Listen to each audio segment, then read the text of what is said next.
Hi everyone, Nubkeks here. I've been playing Final Fantasy XIV for about a week now. We've been streaming it over on my Twitch channel and we're about level 30. We have done a few dungeons, a good bit of leveling, and we've seen multiple cities and yeah, just been really diving into the game and having a great time. I wanted to answer then, in this video, the second most commonly asked question that I get on the game. The first most commonly asked question is it better than WoW? Obviously, I haven't played it enough to answer that, but what I can tell you is 5 of the things that have impressed me most. 5 things that Final Fantasy XIV already does way better than World of Warcraft. So, a word from our sponsor of today's video first, and then we'll dive in. Before we dive in today though, I want to take a minute to talk to you about the sponsor of today's video, Skillshare. Skillshare is an online learning community for creative people that offers thousands of inspiring classes across all sorts of different topics, including illustration, design, productivity, cooking, you name it and it's there. Whether you want to expand your existing passions or you want to discover new skills, it's got them both. One class which really caught my eye this month was How to Be Happier, a Stoicism Masterclass by Ali Abdal. I actually studied philosophy in college, actually at an undergraduate and master's level, so it's really interesting to see this be represented, this philosophy be represented here on Skillshare as well. Stoicism is actually a philosophical movement from ancient Greece. It's all about overcoming negative emotions, looking at the world logically, and how that can make you a happier, better person. And that's what Ali does in this class. He's introducing you to this idea and putting it in a context that, makes sense for a modern person. And all of the classes on Skillshare are curated specifically for learning.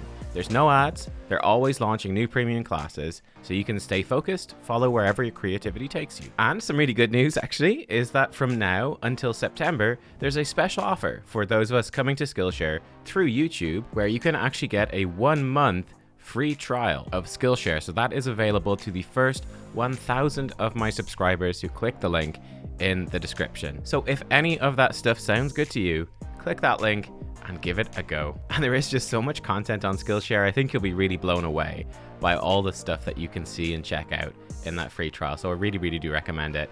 And yeah, without any further ado, let's dive back into the video. All right then, well, the first thing that Final Fantasy does better than World of Warcraft, you see straight away in character creation, and it's the boob slide. No, it's not that.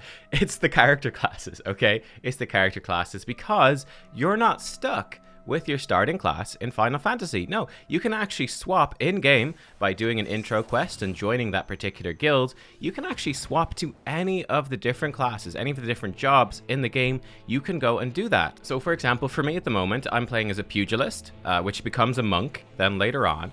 But what I'm going to do, I'm just going to stick with that one class until level 50 or so, because then you get a really nice XP bonus to your other classes, right? So at that point, I can go, you know what? Maybe I actually fancy being an archer. All right, cool.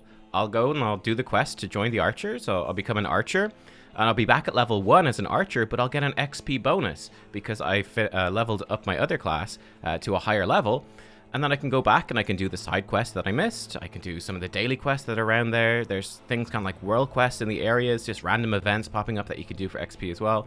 I can go do old dungeons too and level up that class on my same character. Hey, having a great time. Maybe I'll go play a summoner, swap to the summoner, again do some quests, start leveling up summoner, go back to my monk and keep leveling on my monk from level 50 onwards. The world is your oyster, really. You can do whatever you want. And especially when you compare this to World of Warcraft, I think the big thing is everyone has been there in WoW where you're going, I've just swapped character class, now I have to re-grind these reputations. We're looking at things and going, wait, which character did I have this on? I'm not sure which character this was on. Let me go check my bank on this character. Okay, not there. Relog, go into this character, blah, blah, blah. And for me, that stuff is just really frustrating and it gets in the way and it's sort of tedious. I much prefer the idea that on Final Fantasy, your character is your character. You can be any spec you want. All of your achievements, all of the stuff you've earned, all your collectibles, all your reputations, everything is on that character, and that never goes away. You're never going to lose that when you want to swap and try something different. The second big thing Final Fantasy does better is professions.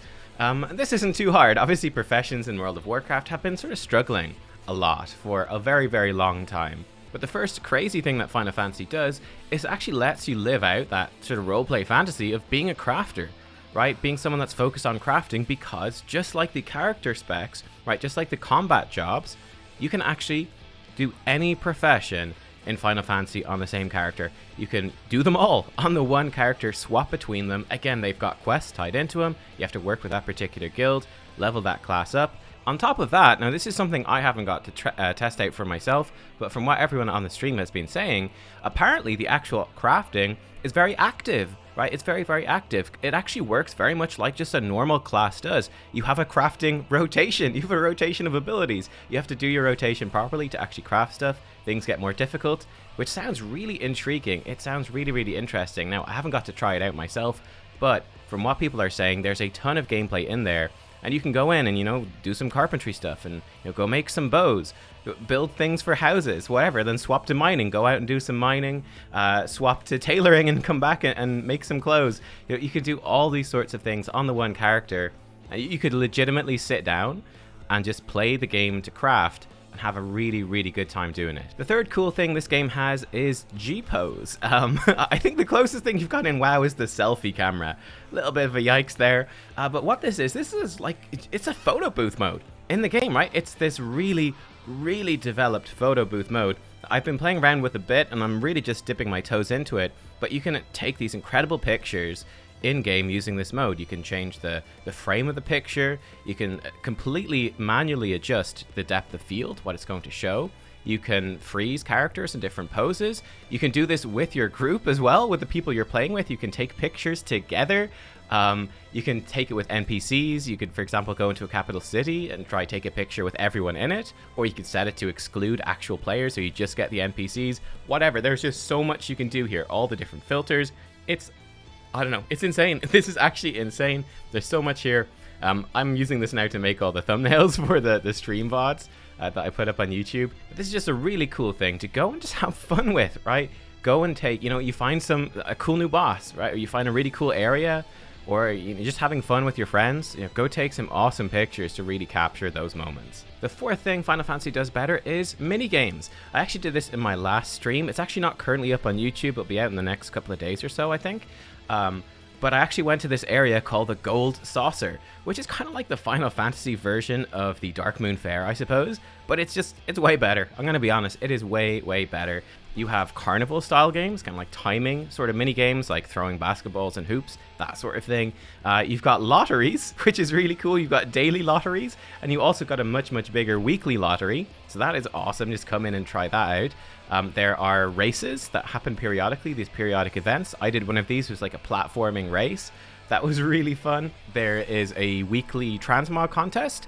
And then my personal favorite part was the Triple Triad. This is a card-based minigame. I think coming from Final Fantasy VIII, if I remember right. But yeah, again, this is just really fun. Go and collect the cards. If you play The Witcher 3 and you loved Gwent in The Witcher 3, this is basically Final Fantasy's version of Gwent, right? You have to go and collect those cards, build your decks. Once you've unlocked this out in the world, as you're just going around doing your quests in the world, you'll run into other card players and you can play them to earn cards and then expand your deck, take part in tournaments against other players. It's really badass. It's just super fun. I was a massive fan of Gwent in The Witcher, so this, for me, this just ticked all the boxes. I am already hooked on some Triple Triad. And then the final big thing that Final Fantasy does better than World of Warcraft, from what I've seen so far, this will probably be no surprise to anyone, it's player housing. Player housing, this kind of goes above and beyond the rest as something that is just so incredibly cool, so incredibly fun, and it's not in WoW. It's just straight up not in WoW, which is just kind of criminal, right? From what I've found so far in Final Fantasy, there's a housing area for players near each of the 3 major cities that I've been to. So for example, we've got a very sort of cozy forested place near Gridania, has a bit of a Shire vibe, let's say. Or there's a bit of a seaside resort vibe, kind of deserty oasis vibe to the one that was near my starting city of Ul'dan. And what you have in each of these areas, I think there's about 60, different houses that players can actually purchase and completely customize. You can customize the outside, customize the garden, and completely customize the inside of these houses as well. You can open them up to the public, or you can keep them closed, keep it private just for you if that's what you want to do. On top of that, there's also free company houses. Free company are basically Final Fantasy's version of WoW guilds, right? The group you form with other players. But you can get a free company house, which is even bigger. You can build like a shared workspace. Everyone can have their own individual room in the free company house, as well as public shared areas as well. Just incredible, like such a cool idea and so much fun to go out there, collect stuff, go and craft stuff, you know, build some furniture for your house, customize it the way you want, get some really cool furniture from the raids or dungeons, again, set it up the way you want, get attendants in to help you run the house. Yeah, this is just, it's so badass. It's such a fun idea. I mean, playing other role-playing games, you know, like Skyrim, Oblivion, whatever, building your house and customizing it and getting a house is always one of the most exciting things. Just really fun, really cool. So it is it's just an amazing part of an MMO, and it's really something that we should have in WoW as well. So there you are, guys. They are the 5 things that I've seen so far in only a week of playing Final Fantasy XIV. It definitely does better than WoW. And let me know what you think, right? Would you like to see these sorts of things in WoW as well? Do you miss their exclusion in WoW? What would you want to see in there? If I had to pick only one, again, the one thing I would pick would be player housing, probably. Would be the number one thing for me from this list. But let me know if you would pick something different that you would really like to see. But guys, thank you for watching. I hope that you did enjoy the video. Check out the streams on Twitch. I'm going to be streaming it every day. And I will be streaming WoW as well when patch 9.1 hits in just over a week. So yeah, thanks for watching. I'll see you very, very soon. Bye bye.